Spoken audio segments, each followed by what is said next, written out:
بسم اللہ الرحمن الرحیم۔ السلام علیکم فرینڈز، آج کے اس ٹیوٹوریل میں ہم بات کریں گے function dot P H P file کے بارے میں کہ یہ فائل آپ کہاں پر فائنڈ کر سکتے ہیں اور اس فائل سے آپ اپنے ورڈپریس ویب سائٹ میں کیا چینجز کر سکتے ہیں اور اس فائل پہ ایڈیٹنگ کے دوران جو بھی پرابلمز آتے ہیں تو ایز اے بگنر آپ اس سے کیسے بچ سکتے ہیں۔ تو video to wasting a time, let start. دوستو، جب آپ لوگ ورڈپریس یوز کرتے ہیں تو جو تھیم آپ لوگ انسٹال کریں گے اور اس میں نیو فیچر انکلوڈ کروانا چاہتے ہیں تو آپ لوگوں نے یہاں اپیئرنس میں آ کر ایڈیٹر پر کلک کرنا ہے۔ تو یہاں پر آپ لوگوں کو ایک فائل شو ہوگی جس کا نام ہے function dot P H P. اس فائل کی مدد سے آپ لوگ پی ایچ پی کا ایک پیس آف کوڈ ایڈ کر سکتے ہیں جس کی وجہ سے آپ کے ویب سائٹ میں چینجز آ سکتے ہیں۔ دوستو، یہ فائل آپ لوگوں کے ورڈپریس ویب سائٹ میں جو پلگنز انسٹال ہوتے ہیں اس کی طرح کام کرتا ہے۔ تو اس فائل کی مدد سے آپ ایگزسٹنگ فیچر کو ایکسٹینڈ کر سکتے ہیں اور نیو فیچر ایڈ کر سکتے ہیں۔ یہاں پر آپ جو بھی کوڈ انکلوڈ کریں گے تو وہ آپ کے ایکٹیویٹڈ تھیم پر اپلائی ہوگا، اس کے علاوہ کسی اور تھیم پر وہ اپلائی نہیں ہوگا۔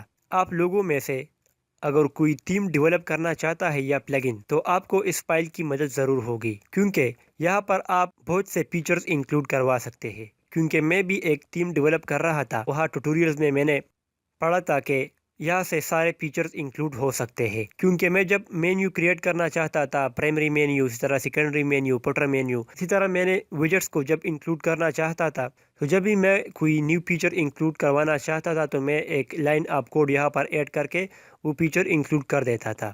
تو اس لیے اس فائل کی نالج آپ کو ضرور ہونی چاہیے۔ تو اس کے بیسٹ پریکٹسز کیا ہے؟ اچھا، یہاں پر جب بھی آپ کوئی کوڈ ایڈ کرتے ہیں تو وہ کوڈ تھیم کے ساتھ چینج ہو سکتا ہے۔ آپ لوگوں نے یہاں پر جو کوڈ ایڈ کی ہوتی ہے تو وہ دوسرے تھیمز پر اپلائی نہیں ہوتی، اس لیے اس کی ریکمنڈیشن کے لیے آپ لوگوں نے ایک پلگن یوز کرنا ہے۔ یہاں اس فائل کی بجائے یہاں پر وہ کوڈ ایڈ کریں گے تو آپ کے ویب سائٹ میں بھی وہ فنکشنلٹی آئے گی، اور دوسری یہ کہ جب آپ تھیم چینج کریں گے تو آپ کی فنکشنلٹی دوسرے تھیم پر بھی اپلائی ہو جائے گی۔ دوسری بات یہ ہے کہ یہ ایک بہت کریٹیکل فائل ہے۔ جب بھی آپ یہاں پر کوئی فیچر انکلوڈ کریں گے، یہاں پر اگر آپ سے ایک بھی اسپیس زیادہ آ جاتا ہے تو آپ کا سائٹ پورا ڈاؤن ہو جاتا ہے۔ تو اس لیے اگر آپ لائیو سائٹ میں کام کرتے ہیں تو آپ نے پھر سی پینل میں جانا ہوتا ہے اور یہاں سے وہ کوڈ ریموو کرنا پڑتا ہے۔ وہ اسپیس ریموو کر کے آپ جب سیو کرتے ہیں تو یہ سائٹ اوپن ہو جاتا ہے۔ تو اس ایرر سے بچنے کے لیے بھی آپ لوگ اس پلگن کو اگر یوز کریں گے تو پھر وہ ایرر آپ کے پاس نہیں آئے گی۔ یہ ایک بہت امپارٹنٹ فائل ہے۔ جب بھی ایک بگنر بندہ کسی ٹیوٹوریل یا کسی ویب سائٹ سے کوئی فیچر انکلوڈ کروانا چاہتا ہے اور یہاں پر کوڈ ایمبیڈ کرتا ہے، فار ایگزامپل یہ ایک نیو فیچر ہے اور اس کو میں انکلوڈ کروانا چاہتا ہوں، جب بھی آپ لوگ یہاں پر وہ کوڈ انکلوڈ کریں گے اور یہاں پر آپ لوگ ایک اسپیس زیادہ کریٹ کرتے ہیں یا سے آپ لوگ اپڈیٹ کرتے ہیں تو آپ کا سائٹ ڈائریکٹلی ڈاؤن ہو جاتا ہے۔ تو مجھے امید ہے کہ یہ ٹیوٹوریل آپ کو پسند آئی ہوگی۔ Thanks for watching.